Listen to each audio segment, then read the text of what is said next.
Alright guys, today I'm going to show you how to make a vegan Pandowdy. If you don't know what that is, it's basically a pie, but there's no bottom crust.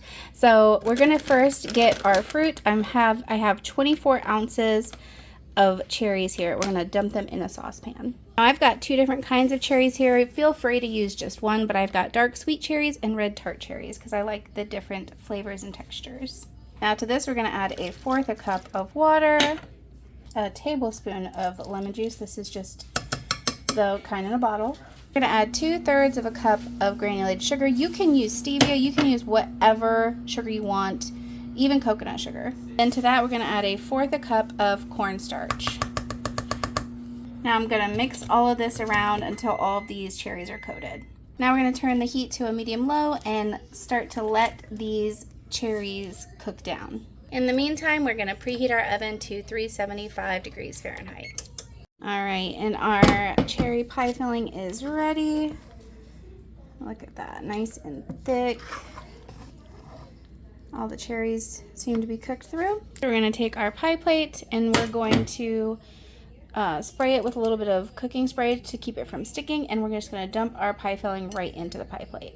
Alright, and then you're going to want to top it with a pie crust. I'm using this pre-made from Sweet Lauren's. It is gluten-free as well as vegan. You can make your own. I actually have a recipe for a sourdough discard pie crust if you would like to try that. But we only need the one pie crust, and that makes two, so you might have to half the recipe.